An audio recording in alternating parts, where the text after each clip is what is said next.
So here we are. It's part 7 of our From the Couch study that we're doing together. And there's 8 parts to this series based upon the 8 principles that Jesus teaches at the beginning of Matthew chapter 5. But before we get into the content for today, I just want to start like this. Do you know one of the most amazing moments in your life is when you become a parent? You are there in the hospital holding your son or your daughter in your hands for the very first time. And I mean, it's just such an amazing experience. You think, how in the world could I ever love somebody as much as I love this little person that I just am meeting for the first time? I tell you one of the other great moments that happens, and that is when somebody comes in to see your new baby or your young little boy or girl that's growing up, and they say, wow, they look so much like you. Now, I'm not sure that my kids always liked hearing that, but I loved it, right? When I had 4 boys and a girl, now we have 4 grandkids and 1 on the way. And when somebody says, wow, your grandson looks so much like you, or I've had them say, boy, your son walks like you or talks like you. I guess one of the most intimidating ones is when they say, boy, your son or your daughter, they act like you. Now, I want to talk about the 7th principle in that context. So here's what it says. Jesus said in Matthew chapter 5, verse 9, blessed are the peacemakers, for they will be called sons of God.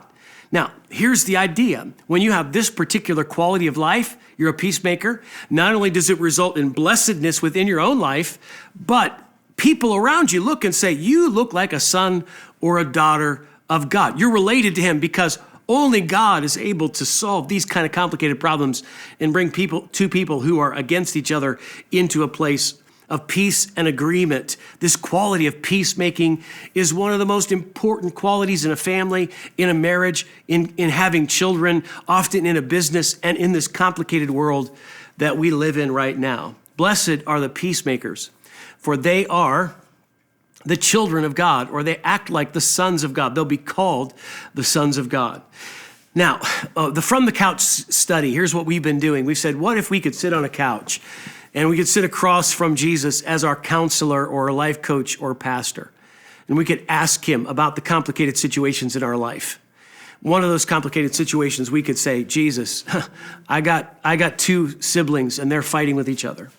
Or I got 2 kids and they're not getting along right now. Or I'm in my own relationships with my spouse. We're just struggling. We're on opposite sides of the fence. We're in the business world. You know, I got these 2 colleagues and they just can't seem to get along. What do I do then? And here's what Jesus might say to us. Blessed are the peacemakers, for they will be called the sons of God. And so what does it take to make peace? And here's the main idea, and this is both for the life group study and the weekend message, that peace doesn't just happen. It has to be made, okay? Peacemakers, okay? It doesn't just appear. It has to be pursued and established. And it has to not just be made, it has to be maintained. And this is the challenge of being a peacemaker. Now, in the weekend message, we're going to be talking about how. How do we make peace in the midst of complicated situations?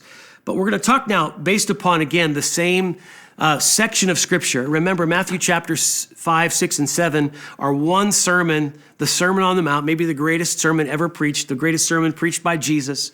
And in this, he talks a lot about these principles of what it is to respond as a Christ follower in a Christ-like way. And in the chapter 7, beginning part of chapter 7, Jesus talks about, I guess you would say, what makes you prepared to be a peacemaker? So these are some things to check inside in our own lives so that as we get ready to interact with a complicated world that is often in conflict with one another, that we will be in the right place, in the right posture for ourselves. And so we got to look at 3 things. First, we got to ask the question, what's in my own heart? As I get ready to try to make peace with this person that's offended, that's frustrated, that's angry, what's in my own heart? And here's what he says, Matthew chapter 7, verse 1, don't judge, or you too will be judged, for in the same way that you judge others, you will be judged. And it says, and with the measure that you use, it will be measured to you. The first thing we got to do is check our heart. What's in my heart? Do I have a judgmental attitude? Am I walking in unforgiveness? Am I being gracious on the inside and forgiving? And am I giving the other person the benefit of the doubt? Listen, there's a recoil effect, it says. If you're becoming judgmental inside, if you're becoming unmerciful inside, then it says that same thing is going to kick back on you. You're going to feel judgment coming your way. And like the principle we learned about a few weeks ago, blessed are the merciful, for they'll receive mercy. When you show the mercy of Christ by being gracious and forgiving, you receive the pipeline of mercies opened up in your life, and it isn't choked off. Remember, we talked about like the kink in the hose that chokes off the flow of mercy and grace in our life. So when you forgive others, you keep that pipeline open. When you judge, you again kink that hose. And what comes at you, rather than graciousness and generosity of spirit, there is a judgment that comes back to you. And actually says, to the same measure. So whatever measure you use, it's going to be measured back. Okay, so you're going to reap. Whatever's in your spirit is going to come back at you. So first of all, you got to check, am I harsh, judgmental, unforgiving? Is my spirit in the right place as I get ready to approach this? What's going on inside my heart? That's the first question that we have to ask. Second question is, what's in my view? What am I looking at right now? And you'll probably find this part of the passage familiar. Verse 3 then says, why do you look at the speck of sawdust in your brother's eye and pay no attention to the plank in your own eye? How can you say to your brother, let me take that speck out of your eye, when all the time there is a plank in your own eye, you hypocrite? That word means actor or pretender. Take the plank out of your own eye first, and then you'll be able to see clearly to remove the speck from your brother's eye. Okay, so what's in your view? Have you taken into account not just what their fault is, but maybe what yours is? Again, it always looks to us like they have a plank in their eye and I have a speck in mine. But we always start with us. So look, if we're going to approach things from a peacemaking point of view, before we get to them and how they need to do something different, we start with us. We say, God, is there anything I'm missing?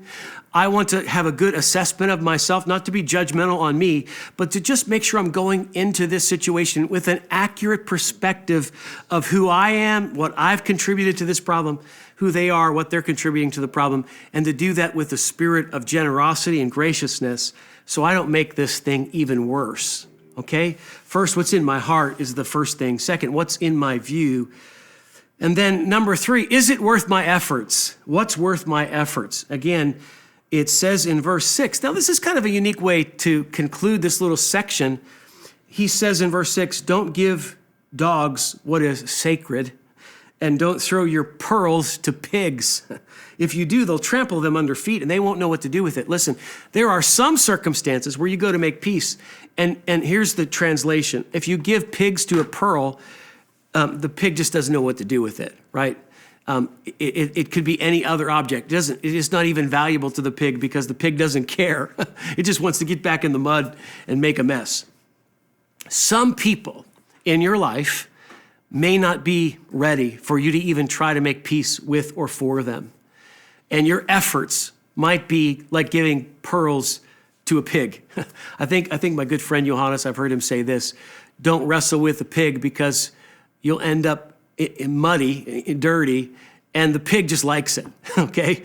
So there's a time to realize that the person I'm trying to make a solution for isn't really ready for it. It says, don't give to dogs what is sacred, because dogs can't appreciate sacredness. Sacred is what's holy, and a dog doesn't have a soul. As much as I love my dog, Emmy, she doesn't have a soul. She could never appreciate being in the presence of God in worship. So look, I'm not going to try to bring somebody into a solution when they're not really ready for it. So I've got to evaluate the readiness of the person I'm trying to work with and work towards solution and peace with. There's another verse, it's not found in the Sermon on the Mount, but it amplifies this idea. Romans chapter 12:18 says, if it is possible, as far as it depends on you, live at peace with everyone. That means some people, it's just not possible to live at peace with them. And so know when that you should wait to try to work with. Don't waste your energy and put yourself in an unnecessary place to be hurt with someone who really has already expressed to you their intention that they don't want peace.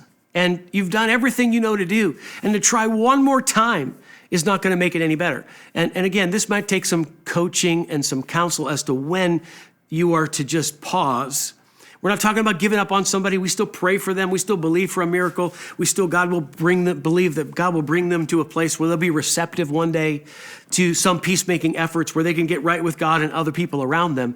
It's just making sure that it's the right time to put the effort in to try to bring two opposing parties together to make peace. And boy, when you can do this effectively and you've made peace between parties that were offended at each other and they begin to live together in friendship or as family, not only is it gratifying to see the healing come, but the people around you look at you as the one that humbled themselves in taking the steps to bring people together, and they say, wow, there's something about your life that looks a lot like your Heavenly Father.